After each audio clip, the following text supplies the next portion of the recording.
আসসালামু আলাইকুম। যে যেখান থেকে আমার ভিডিওটি দেখছেন তাদের সকলের প্রতি অনেক অনেক দোয়া এবং ভালোবাসা জানিয়ে আজকের ভিডিওটি শুরু করছি। খুব ছোট করে একটা দেশি দাওয়াতের প্ল্যান করা হয়েছে খুব অল্প সংখ্যক মানুষের জন্য।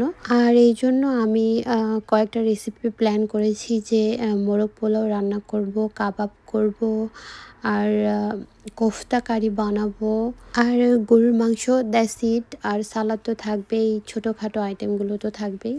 এগুলোই ছিল মেন কোর্সের জন্য। আর দাওয়াতটা ছিল আমাদের ডিনারের জন্য। আর ইদানিং লন্ডনে এত বেশি ওয়েদার হট, আমার কিছু খেতেও ইচ্ছা করে না, কিছু করতেও ইচ্ছা করে না। এই জন্য আমি প্ল্যান করেছি যে আগের দিন রাতেই আমি হাফ অফ দ্য কাজ শেষ করে ফেলবো, যাতে করে পরের দিন আমার কাজ একটু সুবিধা হয়। এই জন্য আমি রাত্রের বেলায় মাংসগুলোকে ম্যারিনেট করে রেখেছি। এখানে আমি কোফতাগুলো রাতের মধ্যেই বানিয়ে ফেলেছি। আর আমি রাতেই কাবাব বানিয়ে ফেলেছিলাম, যেটা শ্যুট করতে আমি ভুলে গিয়েছি। কাবাব আর হচ্ছে আমি ফিশ কাবাব করেছিলাম। আর এখানে কোফতাগুলোর জন্য আমি ফার্স্ট টাইম তেলাপিয়া ফিশ দিয়ে কোফতা বানিয়েছি। আমি এর আগে কখনোই তেলাপিয়া ফিশ দিয়ে কোফতা কারি করিনি। এখানে ফিশ ফিলেট নিয়েছিলাম আমি তেলাপিয়া মাছের। আর কোফতাটা এত বেশি মজা হয়েছে কি বলবো, আপনারা চাইলে একবার বানাতে পারেন। এখানে খুবই সিম্পল ইনগ্রিডিয়েন্টস দিয়ে আমি বানিয়েছি। জাস্ট ধনিয়া গুঁড়া আর জিরার গুঁড়া মশলার মধ্যে অ্যাড করেছি। আর আমি এখানে পেঁয়াজটা অ্যাড করেছি। আর খুব সামান্য পরিমাণে আমি ফ্লাওয়ার অ্যাড করেছি, যাতে করে বাইন্ডিংয়ে আমার জন্য হেল্পফুল হয়, ভাজতে গেলে ভেঙে না যায়। তো এটা হচ্ছে তার পরের দিন সকালবেলার ব্লগ, আই মিন ভিডিও বলতে পারেন। এই সকালবেলা ঘুম থেকে উঠে বাচ্চাদেরকে খাইয়ে, আমি খাইয়ে, ওদেরকে স্কুলে পাঠিয়ে তারপরে হচ্ছে আমি এখানে প্রিপারেশন শুরু করেছি। অলমোস্ট এটা দুপুরবেলা বললেই চলে। এখানে হচ্ছে গরুর মাংস রান্না করার জন্য আমি এখানে সব কিছু হাতে মাখিয়ে বসিয়ে দিব। কারণ এটাকে আমি পরে আবার বাগার দিব। এভাবে রান্না করলে আমার কাছে অনেক বেশি মজা লাগে। আর অনেকে বলে যে আমার হাতে মাখা গরুর মাংসটার টেস্ট অনেক বেশি হয়। আর আমি না মশলা কিংবা তেল খুব কম ইউজ করি। এতে করে অনেক বেশি মজা হয়, সবাই বলে, আমার কাছেও ভালো লাগে। আর এটা আমি শিখেছি আমার নানুর কাছ থেকে। আমার রান্নার হাতেখড়ি আমার নানুর কাছ থেকে আমি সব রান্না শিখেছি।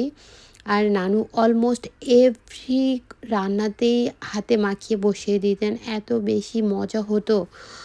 খুব মিস করি আমার নানুর রান্নাকে।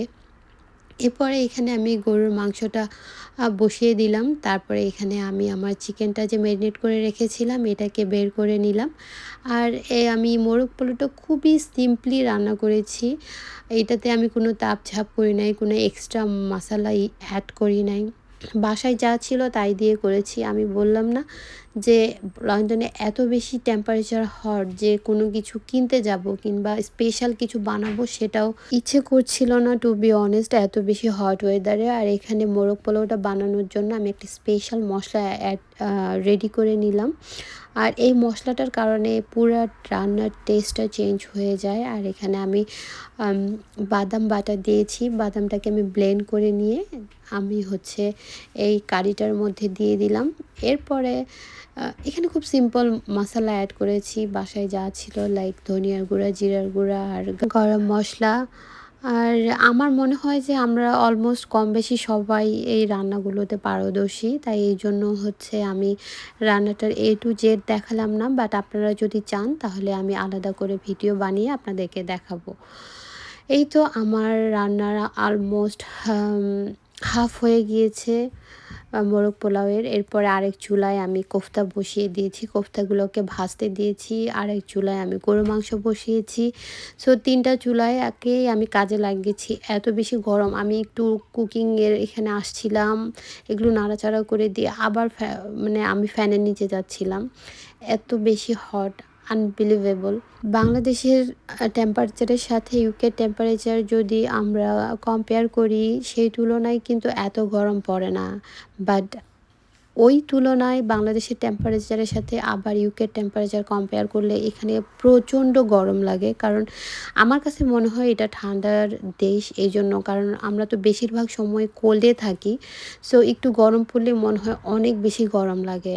আর 32, 33 বা 34 টেম্পারেচার তো মানে সব জায়গায় রেড অ্যালার্ট চালু করে দেয় যে বের হওয়া যাবে না বাসা থেকে। এনিওয়ে আমার সব রান্না অলমোস্ট শেষ। এখন আমি এখানে একটা রায়তা বানিয়ে নিলাম। আর এই রায়তাটা দিয়ে যে মোরগ পোলাও খেতে এত বেশি মজা লাগে, একবার চাইলে ট্রাই করতে পারেন।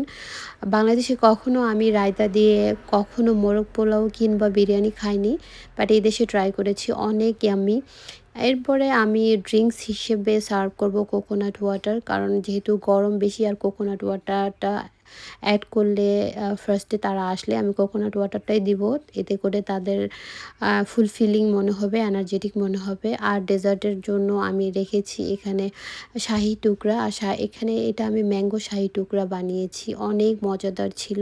আর এই ছিল আজকের ভিডিও। দেখা হবে আপনাদের সাথে নেক্সট ভিডিওতে। সবাই ভালো থাকবেন, সুস্থ থাকবেন, সবার জন্য দোয়া ও